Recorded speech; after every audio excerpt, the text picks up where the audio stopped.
I know you're an Arizona native, so tell me, why public service for you?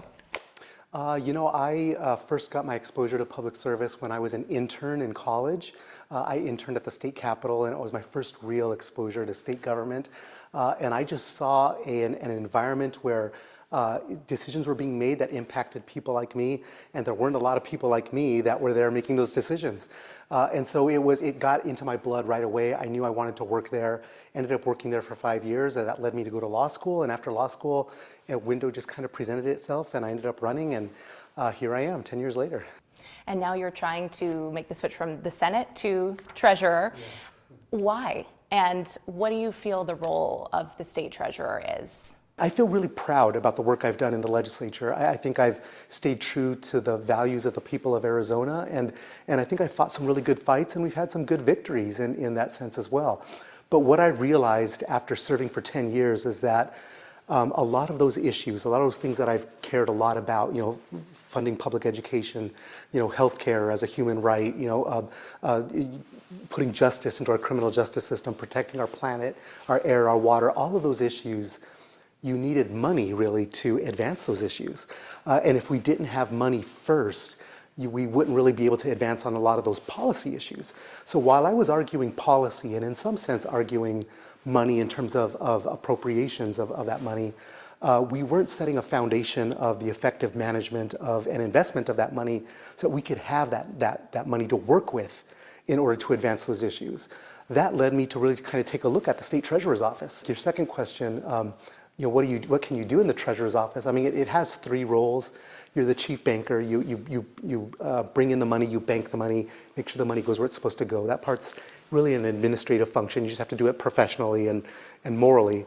But then you're the chief investment officer of the state, and that's where I see a lot of opportunity for us to create an investment portfolio of over $23 billion in our state that reflects the values of the people of Arizona, and that effectively and it brings in a good return on that investment as well. So putting together a better portfolio that's more responsible, that's bringing in more money and making our money work for us while also reflecting our values. And can I follow up with that and ask why you feel that way, that it hasn't been used in a way that you believe is in the best interest? People get into the office that are looking for a different office and running for governor and running for or looking for a job in another administration.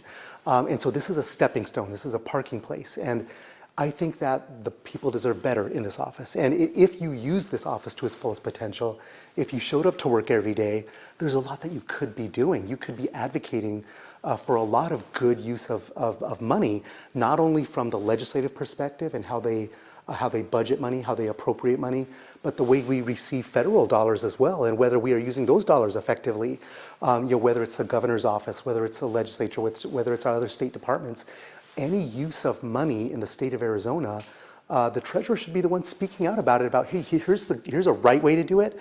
Like that, for example, is a good use of money.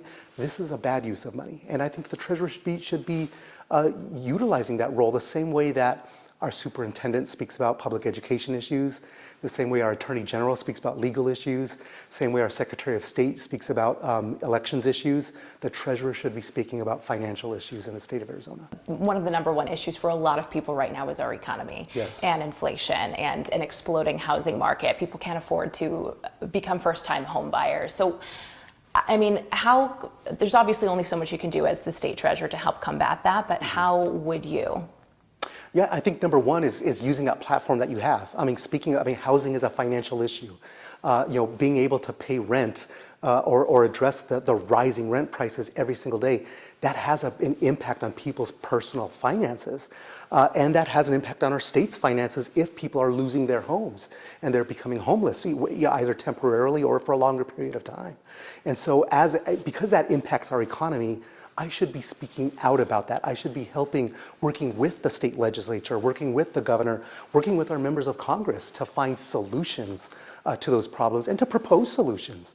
I may not be a policy-making office in myself, but I can certainly propose solutions and present those to those policymakers in the state legislature, in the governor's office, in Congress, and ask them to work, because I have an opportunity now in this office to use an entire staff that I have of financial experts, people that understand our economy, people that understand finances, to put together solutions, to create solutions for all of these issues. And I think that that's an opportunity that I don't intend to pass up.